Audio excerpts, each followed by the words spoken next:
It's showtime, folks. Enjoy the show. We're delighted to have you with us. They're drive-in theater.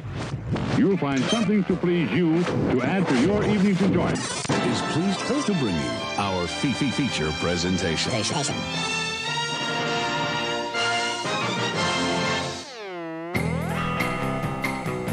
Whoa!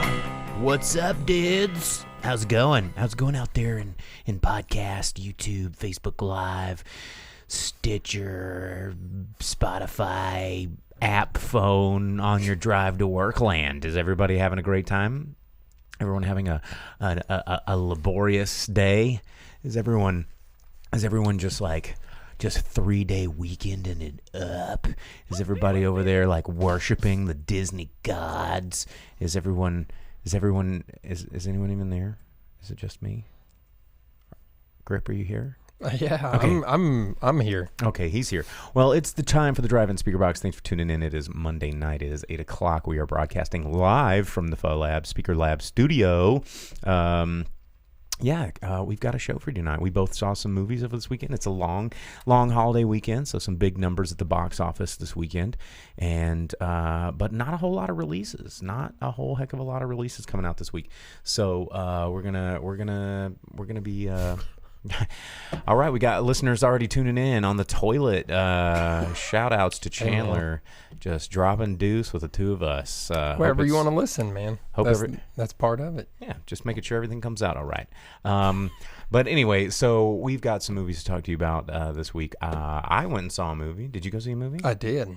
Did we go see the movies that we say that we're going to go see? Yeah, I did. What'd you go see? Dude, I watched Saaho. Saaho. I knew you were going to go see it.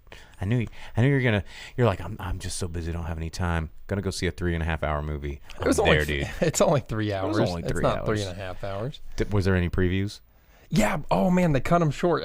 So I always get to the 3 hours long. Yeah, I always get to the movie late, because there's going to be 20 minutes of trailers, and so you have time to use the bathroom, stand in line to get snacks, do whatever. There was 8 minutes of previews, and the 15 seconds of a preview that I did catch looked awesome, and I'm so bummed that I missed them. Yeah, you missed it. Shout outs over there to Vince and Johnny Dalton over on the YouTube channel. We love you guys as well. But I went and saw Don't Let Go, the new film, and it's not necessarily limited release, but expanded release with David Oyelowo, and we're going to be talking about those films today. But before we really get into that, let's talk about some news. There is some news that had happened. Guess what, you guys? Bill and Ted 3 wrapped principal photography today. What? It's going to post, baby. It's done, and not done, but the hard part's over. The hardest part's over. Making movies is always hard, but they wrapped with principal photography. They didn't spend a lot of time shooting that movie, huh? Well, I mean, here's the thing. Most people don't realize how quick principal photography actually goes. I mean, reshoots and all this kind of stuff, that takes additional time. But principal photography, where you've got your big crew, all your locations planned, your shoot schedule, I mean, your average feature film that is going to have a runtime between an hour and a half to 2 hours usually takes about 35 to 40 days. Indie films that are usually an hour and a half, or the 90 minute mark, those can go as short as 28 days depending on your budget.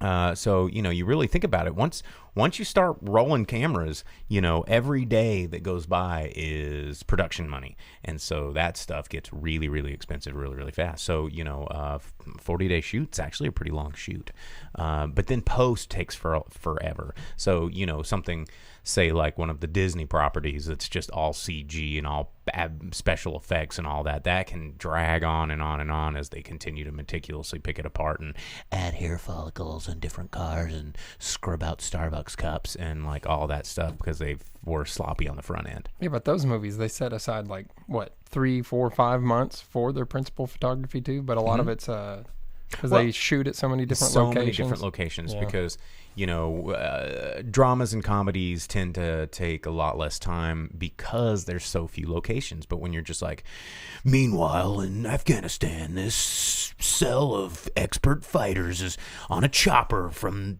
the jungles of Africa to the Middle East and over to Greenland, and it's like, oh, why are we going all these places? Who cares about it?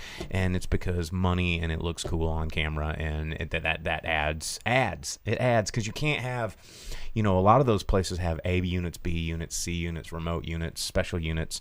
But that is expensive as well. Comments over on YouTube. The Bill and Ted cereal came with a phone booth that fit my turtle figures just right. That is a big cereal toy. That's how Turtles in Time happens. They crossed over and then just snapped the technology into a torch. Like Rufus shows up and he's like, "Oh, only the turtles can save the future," and they're like, "Cowabunga!" And then they go to the future. And then the turtles are like, "How do I know that you're the real us's?" And they go, "What word are we thinking about, dudes?" And they go, "Pizza!" And they're like, "Hey, Michelangelo, don't forget to set your watch." Yeah. Dude, Bill and Ted Ninja Turtles Can we make this mashup happening. Come on. So that leads me to another thing that I want to talk about before we got kind of in some of this news that'll spiral. Actually, you know what? Let's not go there yet. There was one thing that I want to talk about because not a whole lot of really interesting news happened, but I don't know. Have you seen? I'm getting so tickled right now with you wearing your hat and having to hold your mic Fine, on. look at this. No, hold on. There we go. Hold on, because it Boom. looks like you're like doing like this like The DJ look. diva like like sound booth thing. You're gonna be seeing a lot of the hat.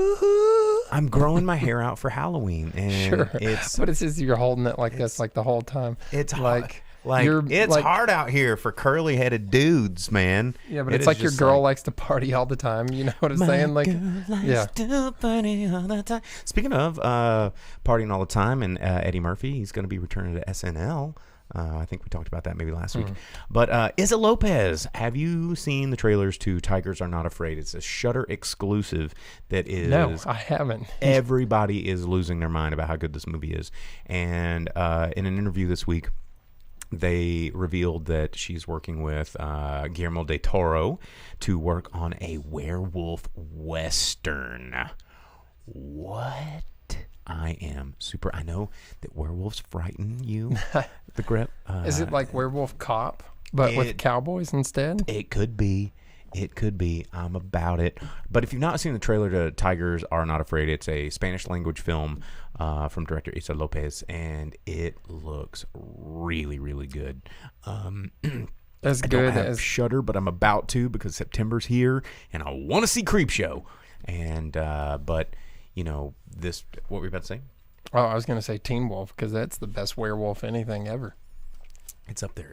This could take the prize, but this whole streaming service nonsense. There's too many streaming services these days. I watched a really good video that a friend of mine sent me from the Nerd Crew, which is a spin-off spoof series from the guys over at Red Letter Media. And you need to watch this. They were talking about the D23 and just talking about all these streaming media. And this is something that I've been saying on the Drive-In Speakerbox before Red Letter Media was even a thing on the internet. But these streaming services, man, there's so many individual streaming services that it's actually, when you get, you can only see this on this and this on this and this on this and this on this, and you have to get all these different services, and by the time you've got all these services, you're paying quadruple what you would have paid to just have cable. I don't know. Cable's pretty expensive. You'd need 8 streaming services to equal what the average cable price is right now. And right now, I mean, you Shudder, Netflix, Hulu, Amazon Prime, CBS All Access, HBO Go, and you've already passed it. You haven't even hit Disney Plus, Apple Plus, FX plus, MTV minus, like all of there's just so many. But anyway, that's the segue that's leading me into what I was going to talk about today. I was on the internet, you guys, earlier today, and a good friend of ours Jordan. I don't know if you're listening, Jordan, but he posted on his Facebook, and he was just like, "Hey, hot take. The 80s was the pinnacle of filmmaking." I saw that. Mm-hmm. Why would you say that? And well, because he's right. And for a lot of reasons, and I want to talk about those reasons. Yes, not all the movies that were made in the 80s are amazing.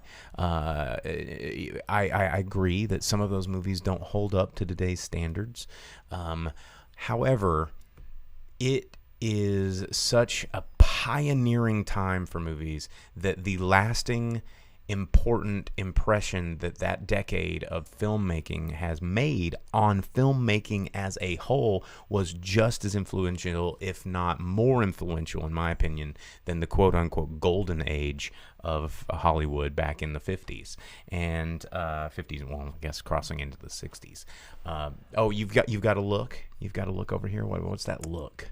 I mean, I'm just saying, I don't think you can just attribute that to 80s cinema, because 70s is where you had a lot of the technologies and styles and genres all come in that set up the stage for the 80s, and you have a lot of the classics that come from that time. That's true. That is true.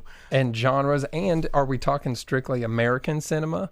Because just talking the 80s, bro. Well, I'm saying Asian cinema was through the roof and over the top the 60s through and the 70s. 70s, yeah. And then so because you had things like the Shaw Brother movies coming from China, you have a lot of really good stuff coming from Kurosawa through the 60s and 70s in Japan. Bollywood really took off in 70s. So I think that's unfair. And then the 90s, bro. There's 90s created new genres again. Hear me out. New film techniques, more technology. Hear me out, though. The 80s invented pop culture as we know it. Jaws and Star Wars were in the 70s. That's too... and barely. Star Wars is barely in the 70s. 77. It's barely in the 70s. It's about right there on the very end of it. But the juggernaut of Star Wars as we know it just was the 80s. Well, Empire came out in 80. Right. And then the only one you got in the 80s was like... the last two. Empire. No, when did... Or not a Jedi. Because Empire came out in 80.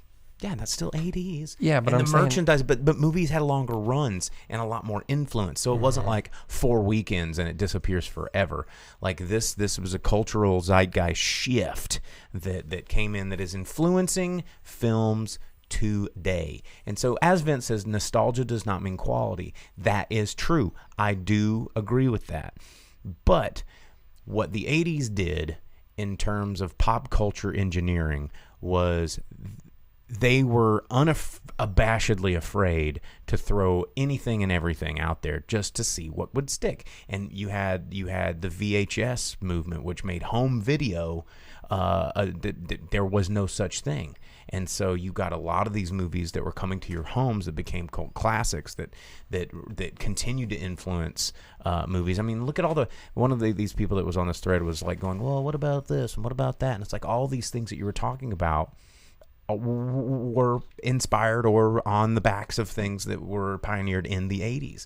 And, for better or for worse, which, I mean, we've got all these Transformer movies now. We've got Ghostbusters remakes still coming out. We've got, all of these things like Beetlejuice sequels in the works and, Bill and Ted #3 coming out. And everything from the Marvel Cinematic Universe is pretty much based on storylines from comics in the 80s. And, you've got all this lasting impression. I'm not saying that it means it's the best movies ever were made in the 80s, but I'm going to say that as a whole, 80s movies were probably some of the most important and long-lasting in terms of their effect on filmmaking in the future. I'm just saying.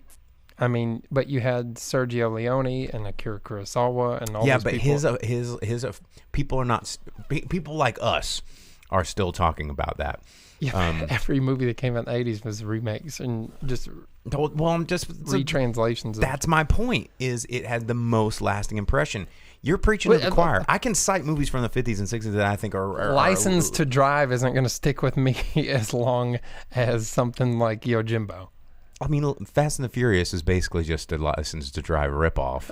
Yeah, right. So, are you saying? Yeah, okay. Yeah, dude. I Have you ever said it. No, it's not at all.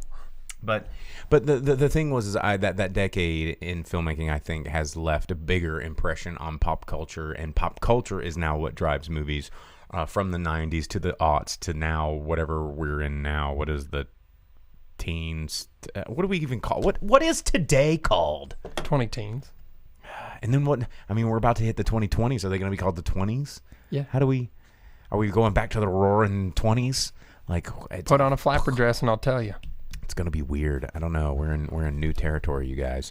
And as Chandler said on Facebook, we're getting a lot of remakes these days. We are, because we have sort of changed into the willingness from the 80s to just try whatever the heck. Like, hey man, what if we had like robots that, like, I don't know, are cars, but then they turned into people, and then there's these people, they ran around, they, like, I don't know, saved the planet or fought other evil ones from getting these big cubes full of, like, I don't know, gasoline that they drank. Would that be weird? And they're like, dude, are you smoking crack? And they're like, probably.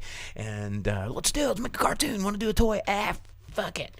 And now they're like, did someone already make a hit novel out of that? Is that based on something that we already know? That sounds kind of iffy. I don't know if the ROI is going to be there. I don't really think we should invest in that. That doesn't sound like a safe bet. Let's do the thing that we've already heard of. That is current movie making. And until that shift of funding really cool creative ideas goes away and can welcome back a new period of sort of chance, then let's see. Boom Operator likes the 80s warfare shades. Electronic sense. Yeah, I mean... Yeah. A little bit. I like it too. Let's see. Johnny Dalton says, most remakes are a waste of time. The only notable exception is Night of the Living Dead. I think more and more, though, they're seeing remakes are starting to not have the same box office draw.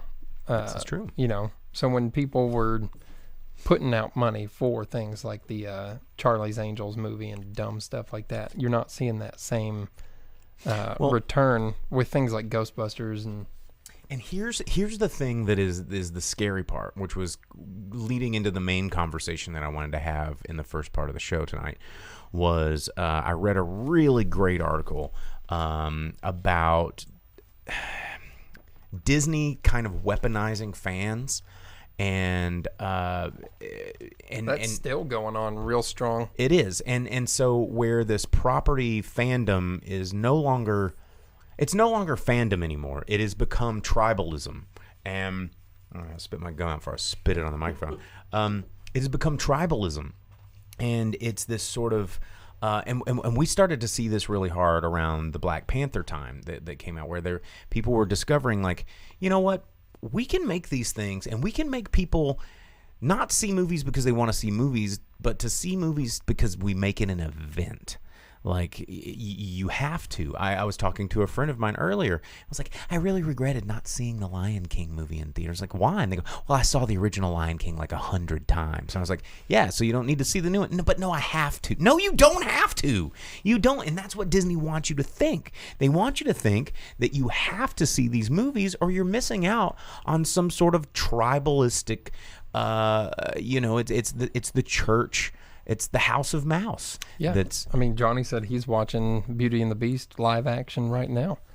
Which, how much money did that movie make? A lot. All of the money. A ton of it. It was in theaters for like 57 weeks and made $5 billion. Ridiculous. And not so that much. That's a complete exaggeration. They're programming an audience to... and we talked about this with the Sony Marvel DC thing, or not DC, the Sony Marvel Disney split that happened, where fans are kind of victim blaming Sony when really they were completely in the right of way. But Disney's managed to weaponize and mobilize the fans to a point that is, they're like zealots. They're brand zealots. And this is something that I haven't seen this strong since Apple fandom, where it's like a company manages to brainwash a consumer base into not really objectively looking at the content that they're creating, but just going that they need the content. And that is a really terrible slope, especially when it comes to Disney, because Disney is now in a controlling, here's a really good example. The whole Avatar, Endgame, Titanic, whatever, the whole, how do we get Avatar to beat, Endgame to beat Avatar? Cheat. Well, here's the thing. They're both Disney properties now that Disney bought Fox. So who does it really benefit? Nobody. It doesn't benefit the fans. It just means more money into Disney's pockets because they're like, oh, we better beat this other movie from this other place. And everyone's like, yeah, I don't really want to go see it, but let's give them money to push them over the top like a fucking Kickstarter campaign because your mom's sick or something. But no one's mom's sick. Disney just wants your money, and they figured out a way to mobilize you to get it. And it was like, oh, well, our studio holds the rights to the #1 movie of all time. Well, now we've got let's do it again. Okay, who are we competing against? Nobody. And same with the Alita and Captain Marvel situation that was going on. People are like, oh, well, Alita's blah, blah, blah, and Marvel, Miss Marvel is blah, blah, blah. You should support one or the other. They're both owned by Disney, and Disney is tricking you. They're evil. They're evildoers.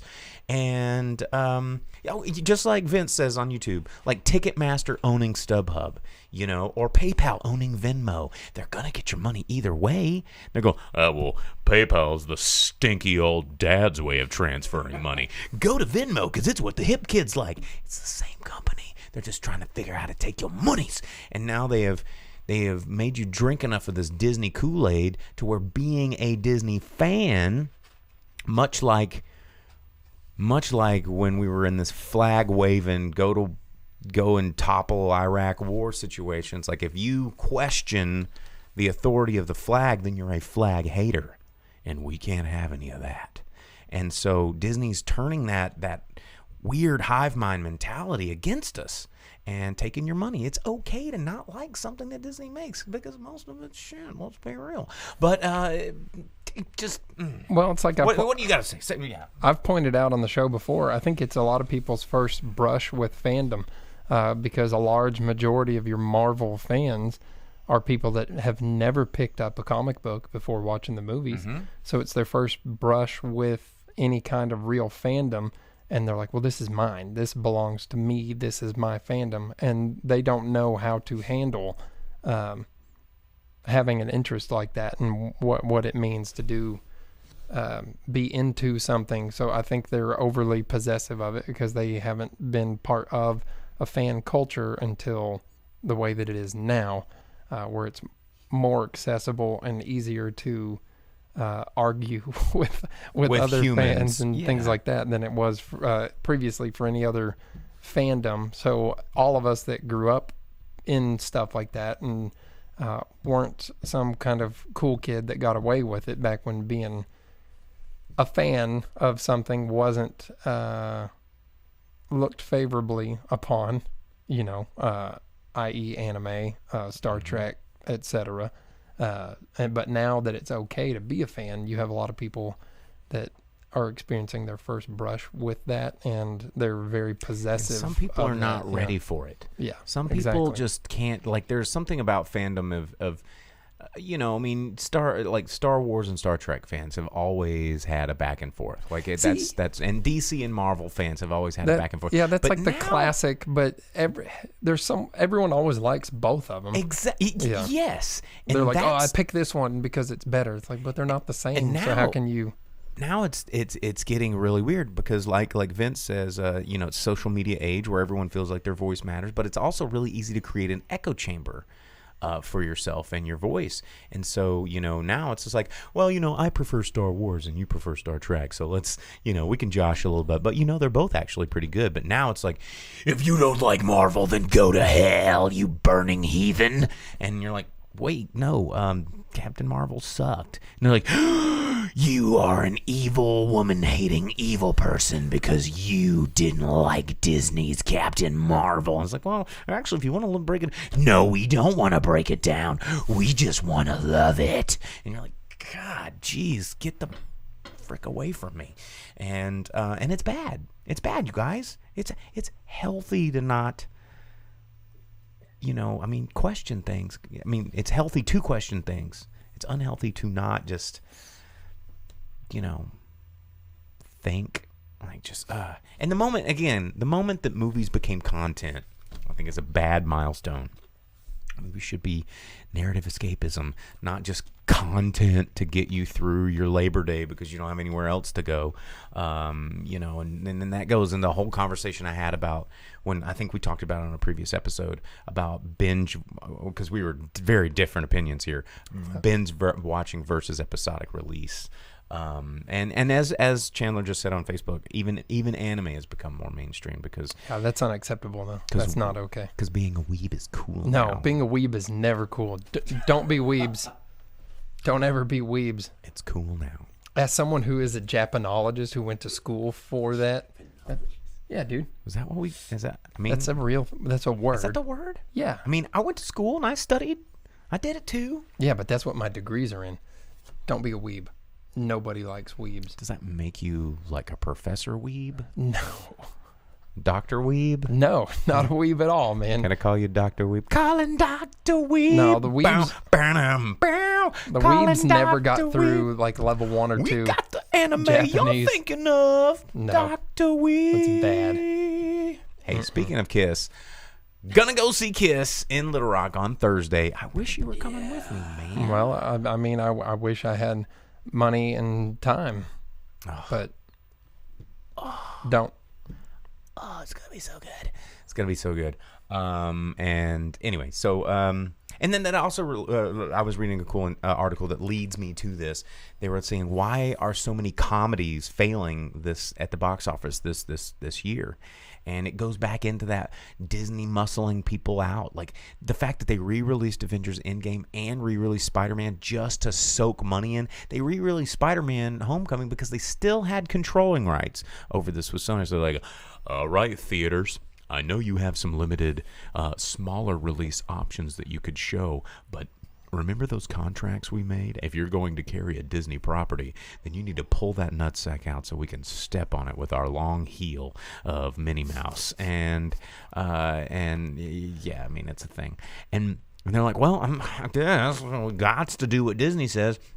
And these smaller movies that aren't going to get a bigger release, like the 2 movies that we're going to be reviewing today, they're not in your theaters. They're not in your hometown. Because guess what? You got Spider-Man again, well after its theatrical run, but Disney commands that control over your local theaters to say, well, do it, or we're going to pull your next time we make a comic book guy the movie, like you don't get to have it. So deal with it. Regal Cinemas, AMC. Comic book guy the movie, like the dude from Simpsons. Yeah. It's just him, I've wasted my life. him sitting there like us talking about movies. Yeah. Yeah, oh God, are we that guy? Yeah. Oh, I've wasted my life. All right, so yeah, but that's the deal. It's like, these comedies are doing good on streaming services because people are treating going to the theater like an event. Just because they're like, well, if I'm going to the theater, I want to watch Dumbass with Laser Hands. Like, that's the one that I want to watch. I want to watch Magic Guy open a portal for Robot Guy who comes in with Big Strong Guy. And it's like, no, like watch that shit on Disney Plus. Subscribe to it for $100 a month or whatever it's going to be. That's what Disney wants you to do. So, yeah, worst podcast ever. Anyway, let's tell you what's coming out in theaters this week because it's about that time. There's only one big movie that's coming out in theaters this week. There's a couple, like some pretty small release stuff that I don't think we're gonna have time to talk about. There's a Linda Ronstadt documentary that actually looks pretty cool. There is a movie about the Indy 500 called Rapid Response. That's another documentary coming out. A lot of documentaries. There is a Dale Earnhardt Jr. documentary that's coming out. But the big one that's coming out that I think is everybody's just making room for is It Chapter 2. Thoughts on It Chapter 2, Grant? I'm not gonna watch it. That's right. I thought you might say that. But it has Bill Hader and it has James McAvoy. Yeah. Mm-hmm. and Jessica Chastain, Isaiah Mustafa. It's got a good ensemble cast. So I've been skeptical about it, Chapter 2, for a while, mainly because The last one didn't work out. and the last one was not bad. I actually kind of enjoyed it. Oh my God! Wait, in the comments, someone said, talking about a Pauly Shore podcast. I am about that, buddy. Dude, it's gonna be driving with the Weasel. Oh damn! You know what, man?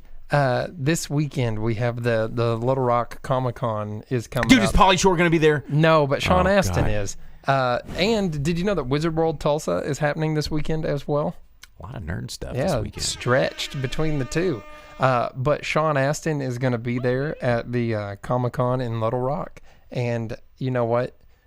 Someone needs to go wheeze the juice with Sean Astin, man. I would love to be a wheezing the juice. No wheezing the juice. Oh, man. Yeah, man, it's so good. Gosh.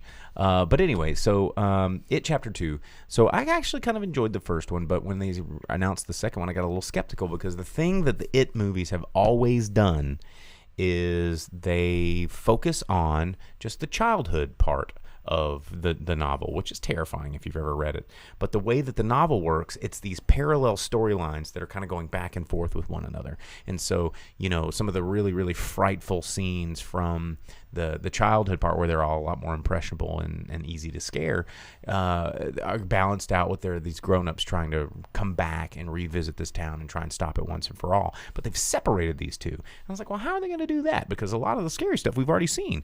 But it seems like they might be editorializing and injecting some new stuff in.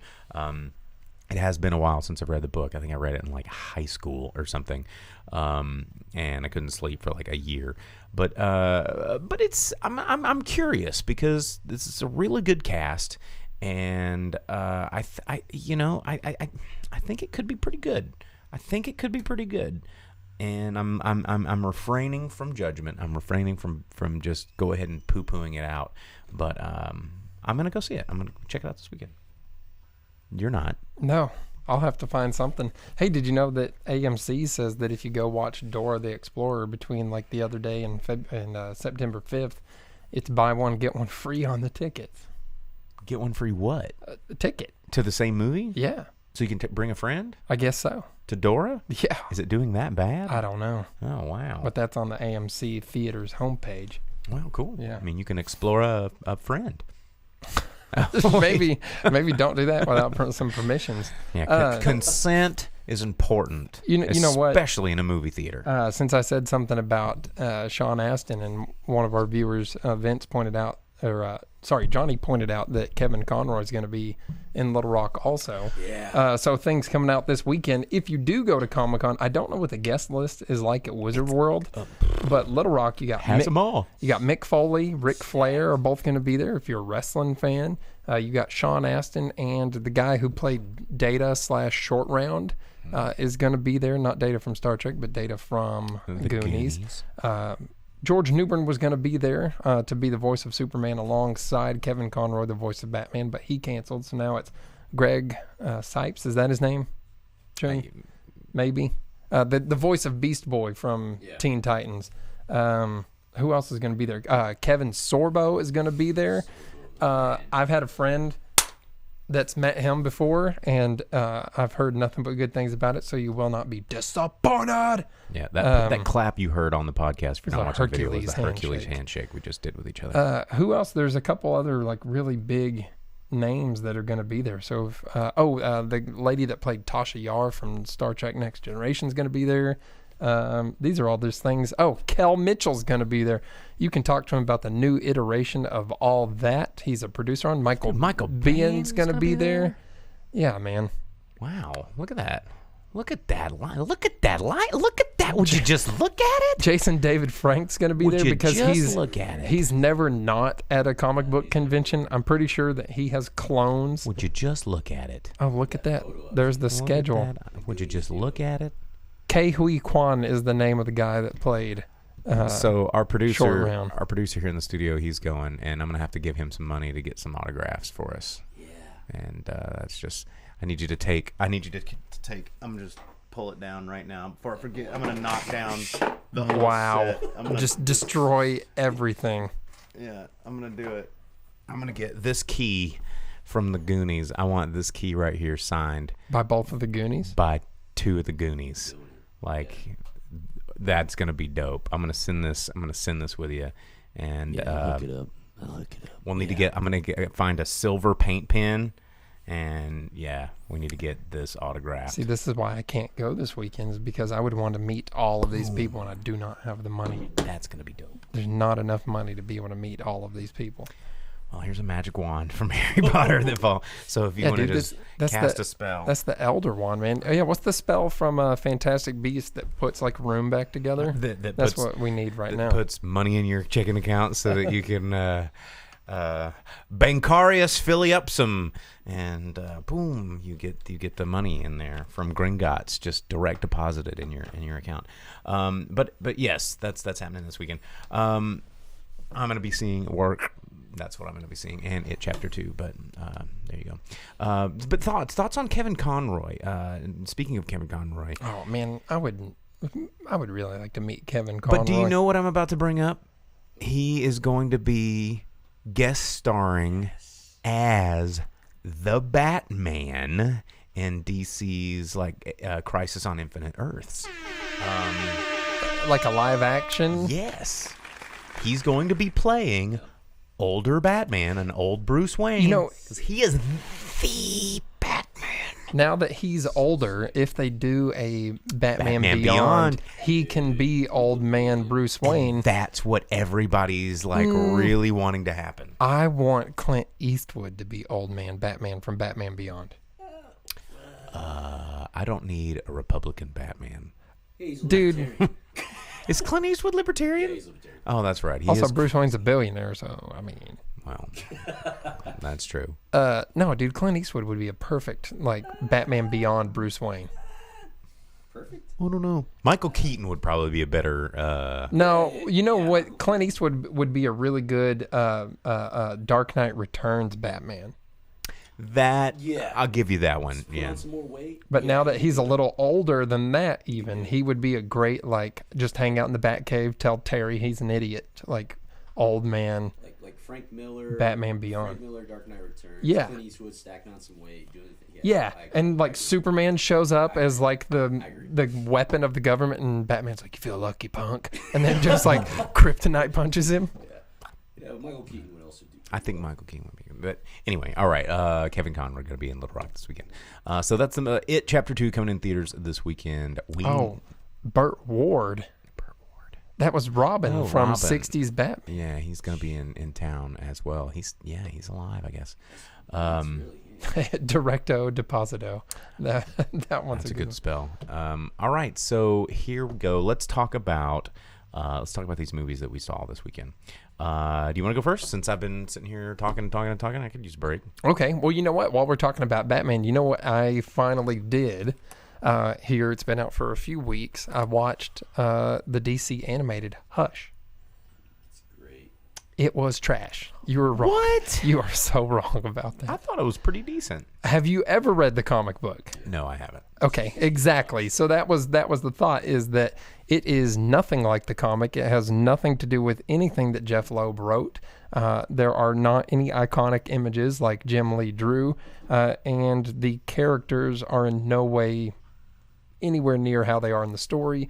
So rather than having Thomas Elliot be Hush and restructure himself to be Bruce Wayne and destroy his life, instead you just have the Riddler, and he's like, yeah, I took a dip in the Lazarus, and hey, guess what? Hush, I'm a bad guy now. Oh, he was always a bad guy. Yeah, but like a real bad guy. Yeah. And it was stupid. They're like, oh, you get the guy that's going to be Hush, dead. Stupid, dumb, forever. Who was supposed to be Hush? Thomas Elliot. Oh, okay, gotcha. He grew up with Bruce Wayne, and his whole thing was to destroy Bruce Wayne's life. He gave himself plastic surgery with the facial tissue of victims that he carved the faces off of to construct Bruce Wayne's face, and altered his larynx to have Bruce Wayne's voice. He was Bruce Wayne, and he would pose as him in public to destroy his image and his life. Why did they not do that? Exactly. That sounds cool. It is cool. People can It's comprehend very it. cool. It's too complex for people to. Really? But instead they made a 2-hour-long Catwoman love story movie? Well, Okay. now I'm mad. Exactly. Because So- that sounds dope. It is dope. Yeah, it's very cool. And for the first time, DC Animated has really, really let me down. DC Animated does a really good job. And we talk about it a lot on this show about how well DC Animated does. For the most part, they They do, even yeah. took the New 52 first story arc where the Justice League comes together and made it bearable to watch, where a 5,000 foot tall Darkseid comes to Earth and they poke his eyeballs out, and Hal Jordan and Batman like punch each other in the gonads like for 10 minutes. You know, even that was okay from DC Animated, but they take Hush and they're like, you know what? Screw everything about this iconic story in Batman history that became an instant classic because Jeff Loeb was still good at writing. His son hadn't passed away and he hadn't changed his writing style. I know that's sad and it's messed up, but that's what happened. Jeff Loeb used to be very good at what he did. He did Long Halloween, and the other ones in that like take on Batman, they were very good. He did the Ultimates, and then Ultimates 3 happened, but he was a very good comic author. And Jim Lee is never bad. Jim Lee is my favorite artist. He's the best. And they just took shit on all of it and instead made a Catwoman love movie where the Riddler was just going around Riddlin. yeah, it was bad. So, but you know what was good about that?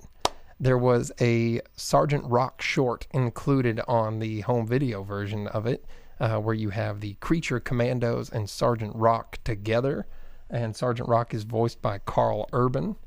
Oh, I do Yeah. like Carl Urban. So it was pretty good for all 10 minutes of the short. I need to dig in some updates on the Dread TV project that apparently is still continuing to move forward. The one where they're going to make like an actual Mega City. That's the idea, which would be Oh, yeah. incredible. Johnny has a good point. Killing Joke was trash too. So, okay, for the second time, That's terrible. DC Animated's really let us down because Killing Joke, they're like, what if Barbara Gordon touched Batman's penis? And it's like, that wasn't in Let's explore that universe. Yeah, they're like, that wasn't in the story. And they're like, but what if it could be? But Marvel's what if, Disney or DC's what if. Well, yeah, what if? There you go. Yeah, drunk when he watched Hush animated. Well, I mean, it's so the animation quality of it is good. The voice acting, while not the iconic characters that you would want them to be, is still it's quality voice acting. Though there was no depth to the Batman voice, still a good voiceover, but not the contrast between Bruce and Batman you'd want, or the any kind of depth to it. But Nightwing was good. Poison Ivy sounded just like you would figure Poison Ivy would. I mean, it was, but the story's trash. Don't watch it. Hey, so anyhow, getting away from the DC Animated letting us down for one of the very, very few times, I went to the movie theater and watched Saaho. It is a new Hindi language movie that just came out, starring Prabhas of And Bahubali. Yeah, it's in his Hindi movie debut. It's playing at not a whole lot of theaters nationwide, but it is playing in ours. So Yeah, no, it's not. And you know what you were saying earlier, like Disney taking over the theater. Right now, if you're listening to us in Central Time Zone, Mountain or Pacific, you can go out and watch a movie after you're done listening to the show. There are late showings of all of these films. Definitely recommend watching Peanut Butter Falcon or Saaho or something like that you won't be able to see for very long while you have the chance. Saaho is currently only playing in 319 theaters here in the U.S. We have it at 2. We have 2 of those. That's awesome. So just to get out of the way quick, Saaho is amazing. It is everything you want from a Bollywood movie. It has pretty much everything. You have a love story, you have action, you have crime thrillers. It's kind of part Fist of the North Star, part Old Boy, part Ocean's 11, part Fast and Furious, part French Connection. Mission Impossible. It's everything, and It's a lot of things. dude, it is. Man, it's a 3-hour movie, which for some is longer than it sounds, but it's worth it. They did cut the intermission out, so yeah, you were spot on with that. There was no intermission there, but you do have the story break, which you only see in a lot of those longer Indian films now. But it has so many characters, so many subplots and stories, and at the beginning you're just like, what's going on? I have no clue. And it would be really easy to tear this movie apart if you really wanted to, because there's probably 20 subplots. The CGI is really lacking, but that's not why you're there to watch the movie. You're there for the experience of the movie, of the film, and you get that. You get everything. There's twists and turns and characters that aren't who they're supposed to be or who they say they are, and it's mystery after mystery and turn after turn, and there's always something exciting or thrilling happening on screen. And you do get a lot of like visual spectacles and all sorts of just different variations on fight choreography and action and mystery, and it was fun. I had an absolute blast. 3 hours watching of Saaho. pure Saaho fun. Dude, yeah, I had a really good time. And my friend that watched it with me when it went to intermission, and it was like, Saaho, it's showtime. And I was like, yeah, I was so pumped. And she was like, oh, that's the movie? I was like, no, that's only first half. And Buckle up. Saaho return. yeah, dude, exactly. And see, I was having a blast, and it was so much So they fun. did have an intermission. No, it's where the intermission would have been. Yeah. If it wasn't being shown in American movie theaters. But by the end of the movie, If they think about it, like if they had done the intermission, guess what? Popcorn sales, cookie candy sales, hot dog sales, and pizza liquor sales. Like you'd have gotten all that cash money if you'd have just been like, hey, 10-minute break, go in there and fill her up. yeah. Well, yeah. I mean, but man, I had such a good time. And but by the end of the movie, she was like, we need to get all these subplots wrapped up. But then it hit you with more of them. It's like, here's something that you didn't see coming. And each time I was like, what?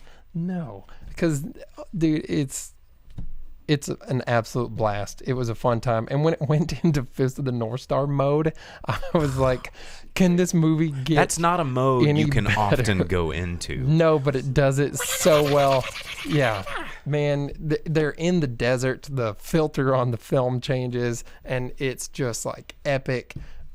Heads are getting smashed open. It's so cool. And it's just like, dude, you have to see it. Saaho is so good. Like, remember when you felt the same way, and I was like, dude, Bahubali, and you're like, no, dumb, whatever. And then you watch it, and you're like, actually, it's pretty good. Oh, man. Dude, that's Saaho. And remember you were like, I think I might watch it too.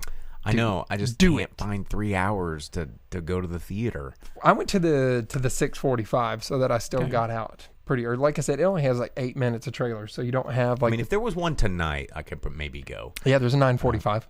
Really? Mm-hmm. Or 9:25, something. It'll be right after the show. I'm saying, watch it. Saaho is.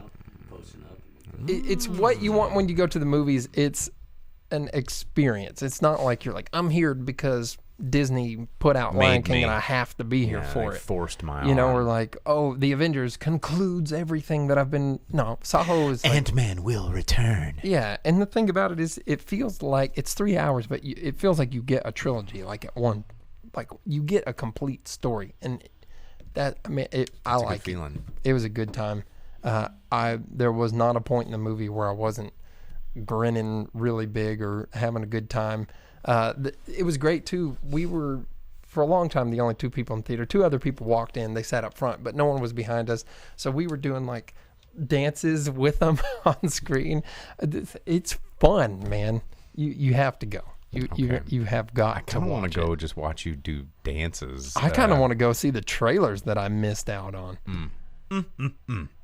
Well, it sounds fun. I mean, Bollywood is one of those things that not a lot of American audiences really get to enjoy, much less in a theater. No, and it's so good, and you have to watch it in the theater. Every time someone gets hit with a bullet, they fly like 50 feet through the air.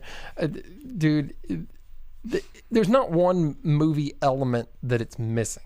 You know, if you're like, I feel like I want a musical, or you're like, I want to see something with action, or you're like, I need like a romance story or whatever. It's like, I need a heist movie. It's all there. Well, I mean, and that's kind of some of these Bollywood movies. Like, if we're gonna make it, it's gotta have it all in there. Yeah, and there's not too much singing. There's only a couple songs in the movie. The dance numbers are really good, and it's like, you know what? It is a bold statement, Vince. But like I said, you have Old Boy, you have Fist of the North Star, you have Fast and Furious, Ocean's 11, you have everything. It's like a buffet of genres. They even have scenes from Terminator 2 and Godzilla in the movie. What? Yeah. Okay. Yeah, dude, go watch it. You'll see what I'm talking about. All right. And so there's nothing that it's missing. It's awesome. So a glowing review of Saaho. If it's playing in one of your theaters, so there's only 319 of them right now nationwide. It is playing here in Northwest Arkansas, I think in 2, maybe even 3 theaters. Do we have it at the Rogerstown town? That one seems like it would be one. That's usually where a lot of our Bollywood movies end up. AMC's been having a lot of them here local. Yeah. But yeah, you can check it out if you got it near you. So the movie that I saw this week was it's called Don't Let Go. It was the new movie that starred David Oyelowo, and basically he carried the movie. But his co-star in this, Storm Reed, an up-and-comer. I think we're going to be seeing a heck of a lot more of her. But this movie, I know a lot of quick clickbait reviews. I can always read a review on IMDb or Rotten Tomatoes from someone that hasn't actually watched the movie, which is a huge problem in internet review culture right now, because they go, it's just a remake of Frequency, it's just a remake of Lake House, it's just a remake of I was about to ask, this is that movie that's the remake of Lake House, right? But here's the difference between remakes and taking an idea and creating something original and new with it, because let's face it, we live in 2019. We've thought of most things, and you know, I mean, there are things that are coming up that are new, sure, but when it comes to like storytelling and movie making, we thought of a bunch, and so pretty much everything's gonna be kind of a remake. There's actually a really good old web series from the early 2000s called Everything's a Remix, and you should watch it if you can still find it. And so thematic ideas, of course, there's always going to be that's just a version of this. But this story, the thing that I'm gonna just go ahead and say, I loved this movie. It's not getting tremendously great reviews. I mean, the Metacritic scores, which are from respected like actual critics, pretty decent. It's in the upper 70s. Rotten Tomatoes on IMDb, I think it's got like a 5.6. Be like, but bad. The weakest part of this movie was some of the dialogue was a little kind of just like, oh yeah, okay, but I understood where it came from. The thing that made this movie incredibly strong, in my opinion, was 2 things. Number one, it's something that not me, because I'm not sitting here waving my flag around it, because I know I can identify it when it's always been here, is diversity in film. This is one of those movies that and this is going to be a little bit. This is something I said I wasn't going to talk about on the show, because I don't really want to piss anybody off, but I think it's important. I think we need to hear about it. Right now, so many movies that are being made about the black experience are about the black experience. Does that make sense? It's like even when you go as far as to cite Black Panther, I was about to say, or when it's not and they tell you it is, like, right, and it has to be about what it's about being African American, and and they're like, but yet the narrative that's going on the internet is, why are there not more movies starring and featuring African American and women lead roles in these movies? It's like, well, when you're also pigeonholing every movie starring African American or just people of color in these movies, but also saying that it has to be a movie about being a person of color, you're kind of cheating yourself from the amount of movies that you can make. Like that. Have you seen that trailer for Black and Blue coming out? Which actually looks pretty good. Really? But Queen and Slim. That's exactly what that movie is, though. It's like, right. Or Queen and Slim. Look at what we made a movie of. Have you seen the trailer to Queen and Slim? Too many times. Yeah, it's before every single movie I go to watch. But it looks good. But again, it's about the Black experience, and then Tubman, which is coming out. Which again, you don't get more about the Black experience than a story about Harriet Tubman. But Don't Let Go was a movie about a story that was engaging, that resonated with everyone, that just happened to be starring an entirely African American cast, and the performances that Storm Reed and David Oyelowo brought to the screen was amazing. Like the reason I like David Oyelowo is Meteor Man. Yes, Meteor Man. That's a favorite of mine. Is amazing. But being able to watch David Oyelowo just be an actor that's not, wrapped up with 30 Years a Slave or whatever that put him on the map. Just watching him act and watching the expressions in his face and just to being a character in a story. It doesn't have to be this big movement. It can just be a great movie that everyone can like, and that's how we make the change. But was he hard to accept as like a good guy or like a no? He was a sympathetic character. Well, because every movie that I see him in, he's always like the traitor in the group, or he's like the secret bad guy. Or here's the fun thing. I don't want to give any spoilers away, but oh man, I'm gonna. Don't do it. No, don't do it. Because this movie's good. This movie is rated R. There's a lot of scenes of violence because he ends up having to relive kind of this murder of his family a few times. And, of course, like Frequency, like, a Cabin in the Woods or Cabin on the Lake or Lake Cabin or whatever the hell it's called. Or what's the House by Water. What's the one where McConaughey goes in the bookshelf? Oh, God. Christopher Nolan, Infinity War. Yeah. So unlike those movies, some people are going, it didn't really explain the science fiction concept enough. It just felt paper thin. It's like the movie wasn't about the science fiction concept.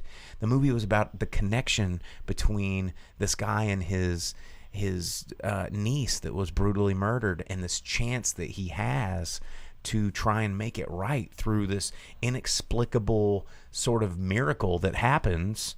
That there's a good moment, a good screen moment, where he is like, this thing just happened and it's not right, and how do I accept this? And all of the storytelling is done on the face of these actors, and I love movies like that shows actors doing. It's like you didn't have to CGI him, you didn't have to make a laser helm, but that went, guess what? I'm just a computer animated graphic now. I'm not an actor.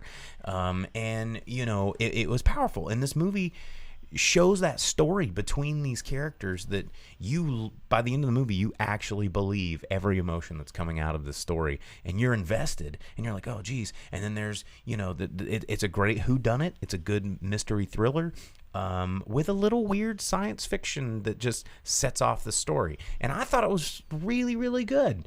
And yeah, I mean, it was written and directed by Jacob Estes, and now I kind of want to go see more from him. So both of the movies we watched we liked, and both of them had the same they had writer directors for them, because Saaho was written and directed by the same guy.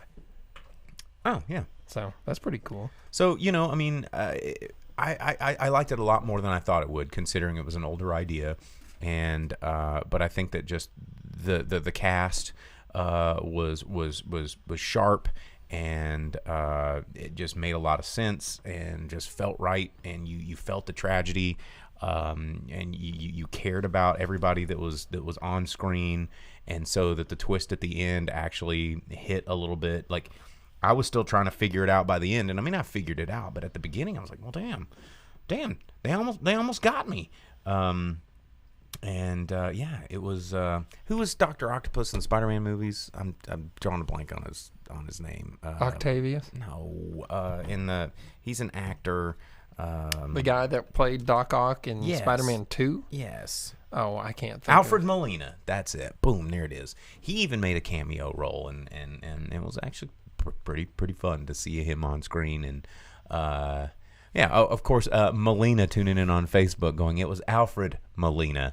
Of course, you'd know that. That's pretty funny. But yeah, I really recommend this movie, and it's not playing in a whole lot of theaters nationwide. Let me take a look and see. It's only playing in 922 theaters, and we've got it in at least one. We got some rare movies up in here. And so despite some of the reviews I've read, I give it pretty high praise. The mystery was there, the whodunit was there, the twists and turns were real, the characters were very relatable. And dude, I could watch David Oyelowo like all day. Like he's a great. And Storm, I keep wanting to call her like Stormy Daniels, but I know that it's Storm Reed. Storm Reed. She needs to change her name. I'm sorry, Storm. You need to change your brain, my guy. Well, okay, they're probably right on that one.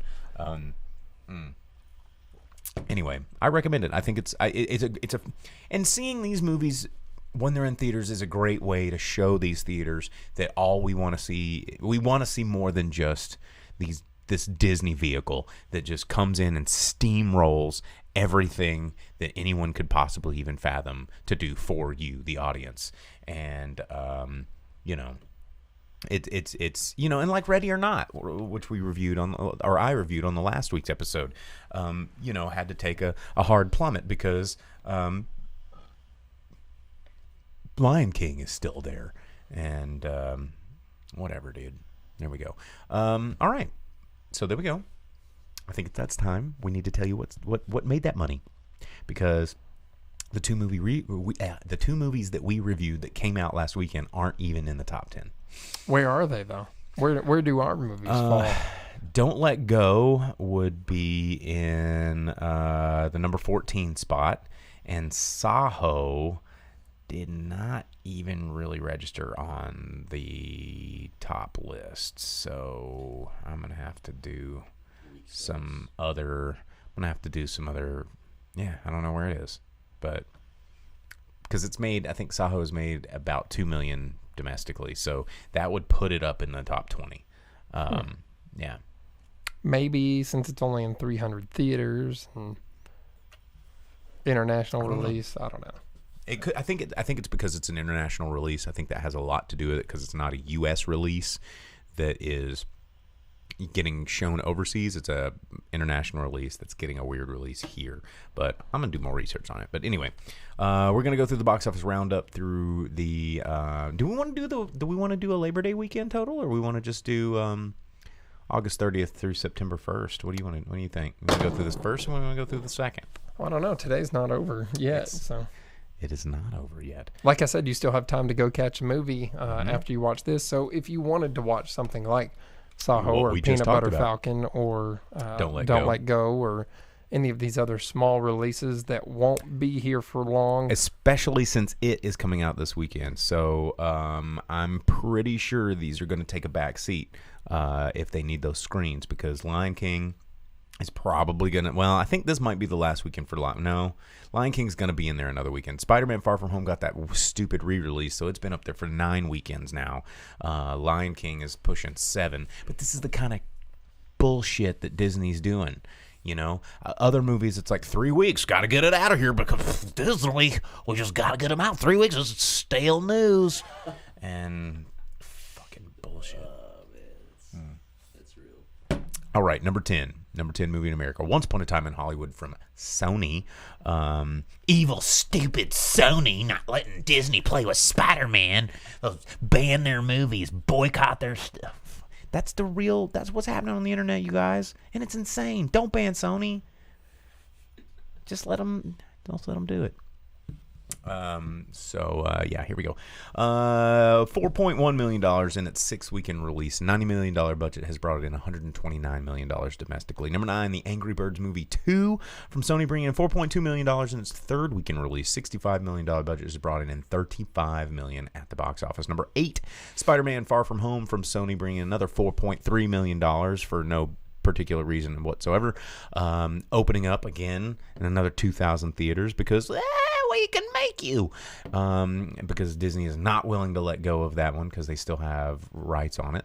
9 weeks in release, $160 million budget has brought in $384 million domestically. Number 7, Scary Stories to Tell in the Dark from Lionsgate, bringing in $5 million in its 4th week in release. $25 million budget brought it in $57.6 million. Number 6, Overcomer from Affirm Pictures, bringing in $5.6 additional million in its 2nd week in release. $5 million has brought it in $17 million at the box office. Number 5, Ready or Not, moving down to the number 5 spot from Fox Searchlight, bringing in $5.8 million at the box office in its 2nd week in release, opening up in another 143 theaters, so it got a little wider of a release this weekend. $6 million budget has brought in over $20 million, so that's pretty decent. Number 4, Fast and Furious presents Hobbs and Shaw, bringing in another $6.3 million in its 5th week in release. $200 million budgets only brought in $157 million domestically, but doing very well in the foreign market. Number 3, inexplicably, for the coming back into the number 3 spot, The Lion King from Disney. Buena Vista, whatever you want to call it, Satan. $6.7 million again. 7 weeks out, $260 million budget has brought in $520 million domestically. That's just here in the U.S. Number 2, Good Boys. Somehow, hanging in there, Good Boys, with a pretty strong third weekend, honestly. Normally by the 3rd weekend you're dropping into the 30 and 40 percentile from your previous weekend, but this only dropped about 18. So $9.5 million from Universal, bringing in a total of $56 million up against its $20 million butthole.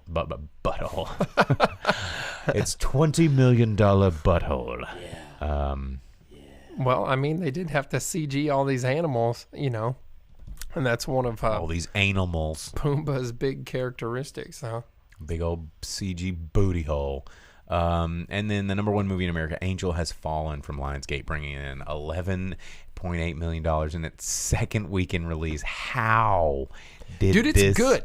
But I get it. But how? It made a $40 million budget, has brought in $40.9 million at the box office. So it's hit that goal. It's moving forward.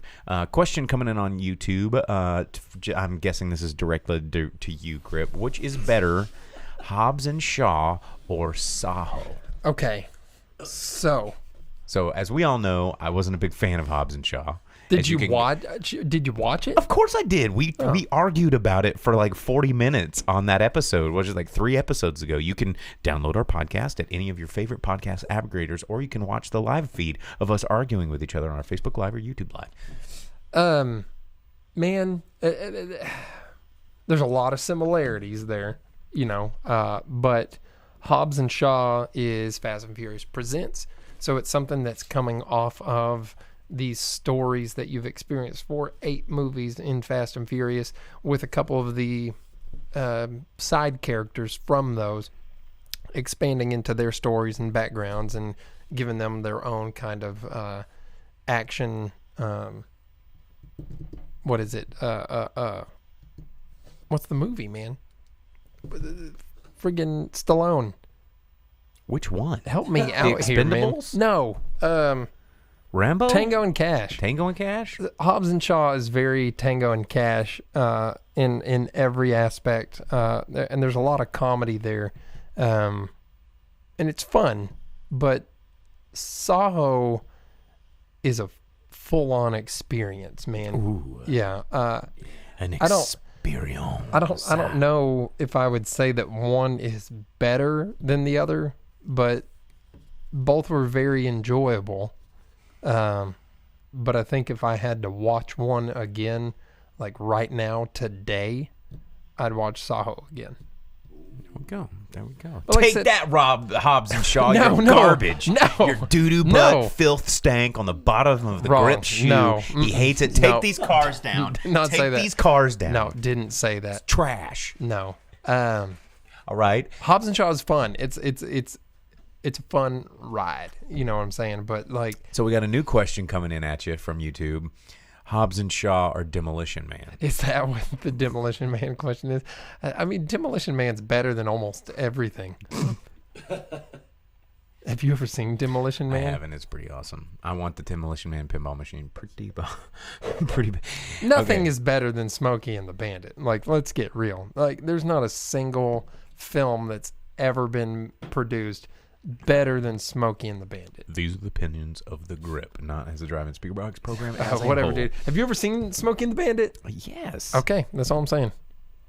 Okay. You got a sweet TA. You got Jerry Reed. There's a Basset Hound. You got Burt Reynolds at the height of his career when he was the biggest draw on the face of the planet. He was. Look it up. Okay. It's a real thing. Believe Burt you. Reynolds was the highest paid movie star in the world. He was the Rock of the 70s. You know, like that's a real thing. You had. Why can't I think of his name right now? The guy that played Tom DeLuise. the sheriff. Oh, Sheriff Hogbutt or whatever his name is. Jesus. And you had Sally Fields, Booty Cheeks. Yeah. You know, like That was Forrest Gump's mom. yeah, but before she was Forrest Gump's mom, she was like hanging with the Bandits. Speaking of Forrest Gump, Bubba was in Don't Jackie Let Go. Gleason, thank you, Vince. So Was he? yeah, he did. He did a great job. I mean, everybody loves Bubba. Isn't it It's always Bubba. Isn't it always weird to see that actor without like his The lip, prosthetic, like, yeah. gigantic, yeah. Yeah, because You're like, oh, he's a normal person, like in Con Air. And yeah, exactly. And it took me a minute, like about 30 minutes in the movie. I was like, oh, it's Bubba.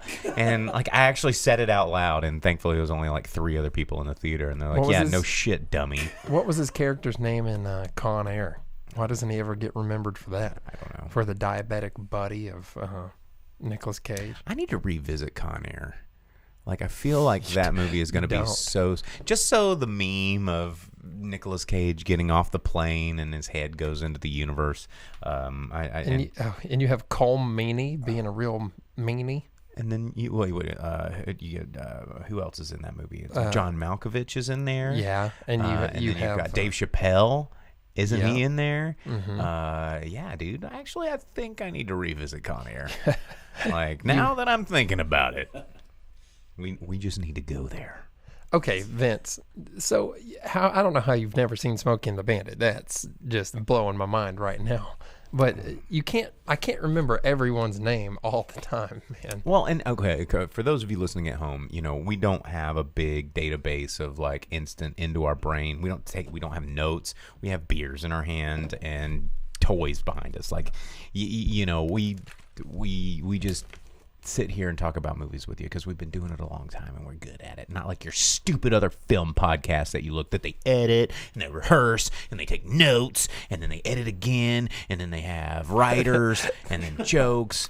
And This then, would be a better show if it was like that. yeah, it would be better if we put more effort into this. But look, There's some look effort, man. There's look some at where effort. we've grown. Look at how the show has grown. It's just not polished and cut. Look, you know what I'm saying? Look, Like, I got a new addition to the set. Oh, This- E.T. This was from when I was a child. This is my stuffed E.T. that my mother brought. This when she came up, she's like, She's like, why don't you put E.T. on the set? And I was like, my E.T. And so she brought my E.T. This is like for real from the 80s. Like it You was. got a regular Drew Barrymore over It here. was made in Ohio back when toys were still made in the United States. Look at that. Yeah. There we go. All right. Yeah, there you go.